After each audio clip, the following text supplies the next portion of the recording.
Hi, friends. Hope you're having a great night. Tonight, I just wanted to drop a quick video about things that I really feel that if you are exploring the world of narcissism and trying to arm yourself against these people spiritually and emotionally, just some terms that you should be aware of. And you might be very well versed at this point. Maybe this is one channel out of a million that you've already seen. And so you've heard, some of these terms. Wonderful. Stick around anyway. Maybe you'll hear a couple more that you that are new to you. If you are brand new and like your eyes were just opened and you're like, what the heck am I dealing with?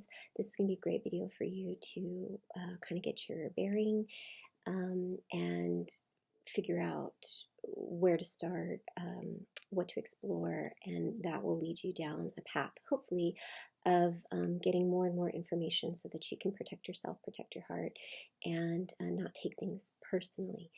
So you can recover and move on.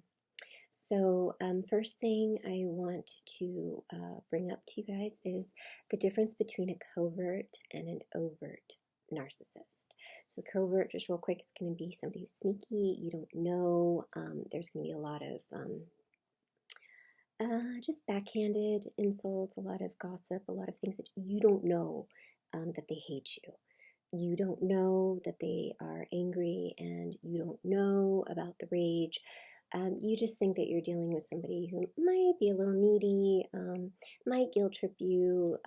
You do a lot for them, but you don't see the web of deceit. That's going to be when you're dealing with that covert narcissist, and yet your whole world is like falling apart, and you don't know that it's basically sabotage. And then the overt. So the covert's going to be more of like manipulative parents. It's going to be more just the sneaky, snide, underhanded, backhanded stuff. Okay, um, those are going to be really, really devastating to discover more and more about because you really trust these people. The overt narcissists are going to be much more aggressive. So you've got somebody who's passive aggressive, manipulative, guilt tripping you, all this kind of stuff to control you in a subtle way.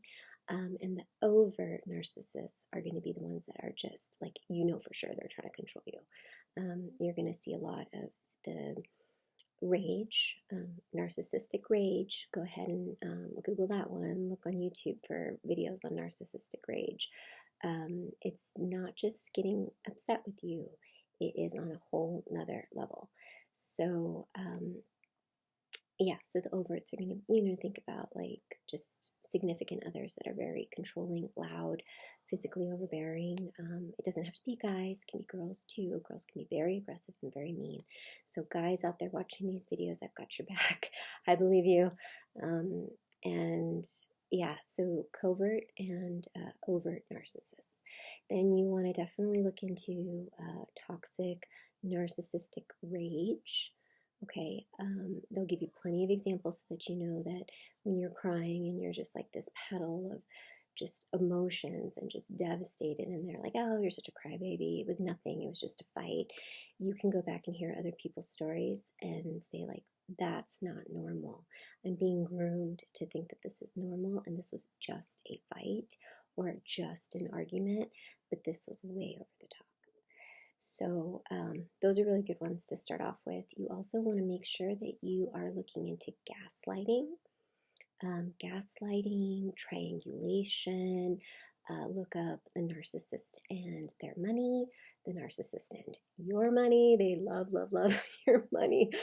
So, yeah, they're just like users. So make sure you look into that and don't feel guilty or bad for setting up boundaries. There's a really great book, Dr. Henry Cloud, and he wrote it with, I believe he's another Dr. Townsend. I'm sorry if I'm pronouncing it wrong or not giving proper credit, but there's two. I believe they're two psychologists. They both wrote this book together.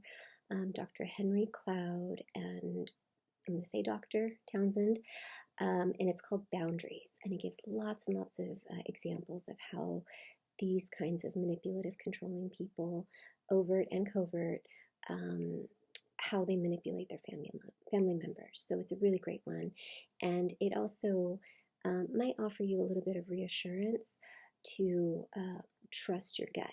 Because what the narcissist has been doing for such a long time is getting you to trust their version of reality as opposed to what your eyes and your ears are processing.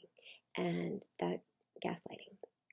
And they will just emotionally beat you up or just play dumb. And you're like, am I going crazy? Did we not have this conversation? No, it's gaslighting. And it's intentional, and it's to make you basically believe them over your own eyes and ears. So those are really, really important to get figured out so you stop getting like played. The triangulation is a good one to explore, especially between siblings. Triangulation is where the narcissist sort of starts these jealousy triangles, and it doesn't have to be between, you're like not making my husband jealous with my ex-husband or anything like that. It can be that, or somebody at work, just jealousy games like that. It can be with your significant other, but it can also be between siblings. So a quick example of that would be my mom comes to my house and she criticizes everything she sees in my house, the way I talk to my kids, the way I talk to my spouse. She criticizes the way my kids are acting, the way my house looks, what I prepared for dinner. If I prepared dinner, I'm stupid. If I didn't prepare dinner, I'm lazy. But it's just a critique, a constant critique. And then at the same time, she's showing you this super, super hard side of herself, very demanding, very hypercritical. But then she's going to go gushing on and on and on about my sister and what a wonderful sister, like what a wonderful mother my sister is, and what a wonderful wife she is, and how much she loves her husband. So it's designed to create jealousy. It's designed to create division. So divide and conquer, divide and conquer. So if there is bad blood that is instigated between me and my sister, and we are no longer talking, then we can't talk to each other. It cuts off the lines of communication. And so my sister and I aren't talking to each other because of something my mom lied about through a smear campaign. You want to look up smear campaigns. But it's going to be some sort of drama that's created by this wannabe puppeteer. And it's designed to create division so that we don't communicate. So if we're not communicating, we can't call her out on her lies because we're only getting one side of the story.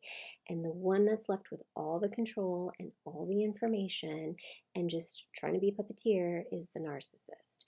So they're going to do that with a smear campaign. They're going to do that with faking. The smear campaign can be very aggressive, like, I hate your sister, she's so horrible, or I can't believe your sister, she did, like openly aggressive.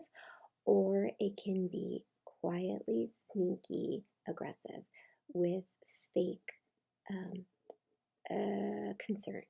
So fake concern so that I can bring up problems, like, so she could bring up problems, or the narcissist can bring up problems with this other person that they want to gossip with, but they get to keep themselves sounding like a saintly person. Look up the religious narcissist, because my mom is a religious narcissist, so she seems very, very wholesome. She seems very family oriented, but she is a tornado of destruction.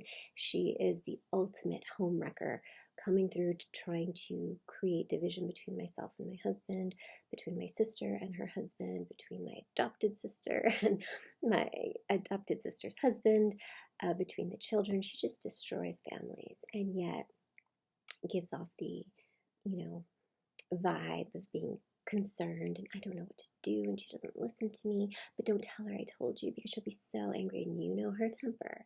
So just backhanded stuff like that. So yeah, so that's pretty much something to kind of think about, get you started. There's lots more to explore. I welcome you to like and subscribe to my channel. And I love your comments. I love your stories. Thank you so much for opening up and sharing those with me. I think they're really helpful. it's helpful feedback for me, because then I know that I'm speaking about subjects that you are interested in and that you can identify with. So that's super helpful for me, but also for our friends in this community that don't have that support, that aren't sure, and they're maybe in a different stage of their journey that you're in. And so when we share, when we get this abuse out into the open and there's no more secrets about it, we can sort of expose each other's narcissists, like our narcissist, like my narcissist did these things, and then you find out like, oh, well, that person's narcissist did it too. So it's not like a personal thing. It's not just specific to my family. This is just a scheme and a tactic that they all do and they all use, and I'm getting played. So if you're sick of being played, you're sick of all the lies, start with these key terms, really dig into them. Lots of great YouTubers out there sharing very openly their experiences. And yeah, like, we're here together. And I hope that this video leads you to something else, that leads you to something else, and then you sleep a little calmer, a little more, get a little bit more rest, get a little bit more peace in your life, and helps you to let go of the past and all the guilt and the shame that goes along with the trauma of this narcissistic abuse. So hope you're having a great night, and I'm here if you have any questions, and I look forward to your comments. Please like and subscribe if you like this, and I'll see you on the next one. Take care.